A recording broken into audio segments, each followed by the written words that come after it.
श्री स्वामी समर्थ. नमस्कार, मी अमित सुभाष फाटक. आज हा व्हिडिओ करण्याच्या मागचा हाच उद्देश आहे की एक छान अनुभव आला मला, आज प्रचिती आली असं म्हणायला लागेल. एक गोष्ट अशी घडली की माझी बायको रोज सकाळी ऑफिसला जायच्या आधी हल्ली मठात जाते. तर ती दर दिवशीप्रमाणे आज मठात गेली आणि मठात गेली, दर्शन वगैरे घेतलं, गुरुजींनी तिला प्रसाद दिला. ती निघायला लागली तेवढ्यात गुरुजींनी तिला थांबवलं आणि म्हणाले की काय अमित कुठे आहे? म्हणजे ते माझ्या ओळखीचेच आहेत, परंतु तिला असं कधी त्यांनी विचारलं नाही किंवा कधी बोलले नव्हते तिच्याशी. आज अचानक तिने थांबवलं आणि विचारलं की काय अमित कुठे आहे?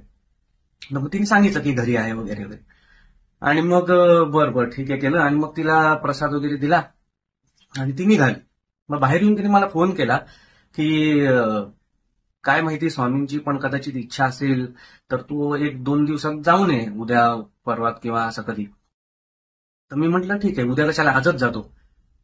मग मी तिने मला फोन करून हे जेव्हा सांगितलं की ते आठवण काढत असतील का वगैरे, तेव्हा पटकन माझ्या मनात एक विचार आला की स्वामींना विडा तर नसेल द्यायचा मला, असा जस्ट एक विचार येऊन गेला. आणि म्हटलं ठीक आहे असेल तर मी ते विसरून पण गेलो. मग घरची 2-3 कामं आटपली आणि मी गेलो मठात. नमस्कार केला, प्रार्थना केली, प्रदक्षिणा घेऊन पुन्हा आलो समोर. तेच गुरुजी होते, त्यांनी मला थांबवलं आणि मला प्रसाद दिला. त्या प्रसादात काय होतं ते तुम्हाला मी फोटोत दाखवतो, बघा. श्री स्वामी समर्थ. म्हणजे याच्यावरूनच कळतं की स्वामी जेव्हा आपल्याला एखादी बुद्धी देतात किंवा आपल्या मनात एखादा विचार उजवतात, तेव्हा त्यामध्ये काहीतरी योजना असते. आणि हे आजच्या घटनेवरनं तर हे दिसलंच, परंतु या आधी सुद्धा अनेक वेळा असं झालेलं आहे माझ्या बाबतीत की म्हणजे आता शूटिंगला समजा मी लवकर निघालोय, तर सकाळी लवकर निघायचं असतं, कधी कधी काही खाल्लेलं नसतं, तर मी निघालोय, स्वामींच्या इथे गेलो, नमस्कार केला. नेमकं तिथे प्रसादाच्या इथे एखादं केळं असलं प्रसादाचं, तर ते बघितल्यावर मला असं वाटतं आता आपण बाहेर गेलो इथून की शूटिंगला जायच्या आधी कुठनं तरी केळी घेऊया आणि मग जरा खाऊया, काहीतरी भूक लागले. हा विचार आला, एक प्रदक्षिणा घेऊन मी आलो आणि नमस्कार केला. तेवढ्यात गुरुजींनी मला बरोबर ते केळं दिलेले.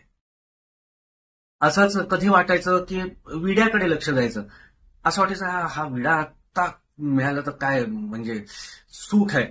हा विचार आल्या मला गुरुजींनी विडा दिला. असं खूप वेळा झालेलं आहे की जे म्हणजे माझी नजर जाईल किंवा मला असा कुठला एखादा विचार आला की मठात, तर तो बरोबर तिथे पूर्ण घडलेला आहे. आणि असं नाही की फक्त मठातच, तर म्हणजे आपल्याला काय इच्छा असते, आपल्याला काय आवश्यकता असते, आपण कशात सुखी राहू, कशात समाधानी राहू, हे स्वामींना बरोबर कळत असतं आणि ते बरोबर त्यानुसार आपल्याशी वागत असतात आणि आपल्यावरती कृपा करत असतात. तर हाच अनुभव मला तुम्हाला एक शेअर करायचा होता, जो आजच घडला आणि त्यासाठी मी हा केवळ व्हिडिओ तयार केलेला आहे. श्री स्वामी समर्थ. आता प्रसादाचा लाभ घेतो. श्री स्वामी समर्थ.